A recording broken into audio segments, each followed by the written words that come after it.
আসসালামু আলাইকুম ওয়া রাহমাতুল্লাহি ওয়া বারাকাতুহু। আলহামদুলিল্লাহ ওয়াসসালাতু ওয়াসসালামু আলা রাসূলিল্লাহ ওয়া মান ওয়ালা ওয়া বা'দ।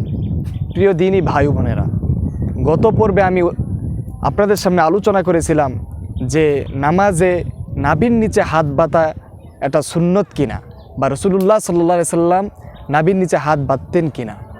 এই পর্বে আপনাদের সামনে আমি আলোচনা করব যে রাসূলুল্লাহ সাল্লাল্লাহু আলাইহি সাল্লামের যুগে এবং তার পরবর্তী সাহাবাদের যুগ এবং তাবিদের যুগে বুকের উপর হাত বাঁধার কোনো প্রচলন ছিল কি না, এবং আমাদের যে মাযহাবী ভাইয়েরা বুকের উপর হাত বাঁধার জোরালো বক্তব্য প্রদর্শন করে, আমরা এই 3 খায়রুল কুরুনে বুকের উপর হাত বাঁধার কোনো ইমাম থেকে কোনো বক্তব্য আছে কিনা তা আমরা দেখব।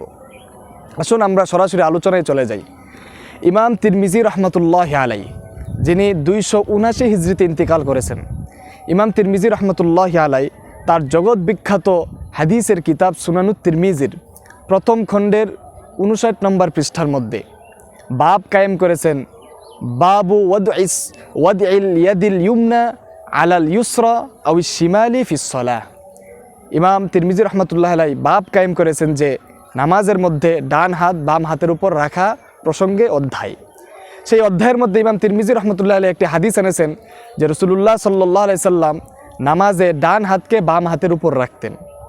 এরপর ইমাম তিরমিজি রহমতুল্লাহ আলাইহি নামাজে ডান হাতকে বাম হাতের উপর রেখে কোথায় রাখবে, নাভির উপরে না নাভির নিচে, এই বাবদে 2টা মত উল্লেখ করেছেন।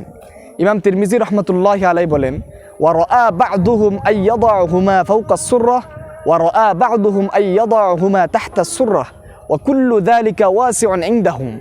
ইমাম তিরমিজি রহমতুল্লাহ আলাইহি বলেন যে উলামায়ে কেরামের মধ্যে, মুস্তাহিদ আলেমদের মাঝে 2টা মত প্রচলন ছিল, 2টা আমল প্রচলন ছিল। কেউ কেউ নামাজের মধ্যে নাভির উপরে হাত বাঁধতেন, কেউ কেউ নামাজের মধ্যে নাভির নিচে হাত বাঁধতেন। আর দুটো আমলই শরীয়তে গ্রহণযোগ্য এবং দুটো আমলেরই সমর্থিত হাদিস রয়েছে। প্রিয় দ্বীনী ভাই বোনেরা, ইমাম তিরমিজি রহমতুল্লাহ আলাইহি আজ থেকে 279 হিজরিতে, আজ থেকে প্রায় 1200 বছর আগে ইন্তিকাল করেছেন। ইমাম তিরমিজি রহমতুল্লাহ আলাইহির জামানা পর্যন্ত, ইমাম তিরমিজি রহমতুল্লাহ আলাইহির বক্তব্য দ্বারা আমরা জানতে পারলাম যে উনার জামানা পর্যন্ত, রাসূলুল্লাহর জামানা থেকে সাহাবায়ে কেরামের জামানা, তাবিদের জামানা, কোনো জামানাতেই বুকের উপর হাত বাঁধার কোনো প্রচলন ছিল না, এবং কোনো ইমাম, কোনো সাহাবী বুকের উপর হাত বাঁধেন নাই। যদি বাঁধতেন অবশ্যই ইমাম তিরমিজি রহমতুল্লাহ আলাইহি এই বক্তব্যটাও সুনানুত তিরমিজিতে উল্লেখ করতেন এবং বলতেন যে কেউ কেউ আবার বুকের উপর হাত বাঁধতেন। যেহেতু ইমাম তিরমিজি রহমতুল্লাহ আলাইহি বলেছেন যে কেউ কেউ নাভির নিচে আর কেউ কেউ নাভির উপরে, এই বক্তব্য দ্বারা স্পষ্ট হয়ে গেল যে ইমাম তিরমিজি রহমতুল্লাহ আলাইহির যুগ পর্যন্ত কোনো যুগেই, রাসূলুল্লাহ সাল্লাল্লাহু আলাইহি সাল্লামের যুগ থেকে ইমাম তিরমিজির যুগ পর্যন্ত এই মাঝখানের সময়ে কোনো সাহাবী, কোনো তাবি, কোনো মুস্তাহিদ ইমাম নামাজের মধ্যে বুকের উপর হাত বাঁধেন নাই। সুতরাং স্পষ্ট হয়ে গেল যারা সহিহ হাদিসের লেভেল ধরে এবং যারা সুন্নাহ সহিহ হাদিসের জিকির করে, এদের আমলের মধ্যেই আসলে ভেজাল রয়েছে। এবং আমরা আরেকটা নিশ্চিত হতে পারলাম, আমরা যারা নামাজের মধ্যে নাভির নিচে হাত বাঁধি, আমাদের আমলটাই সঠিক এবং সুন্নাহসম্মত আমল। আল্লাহ তাআলা আমাদের সকলকে বুঝার তৌফিক দান করুন।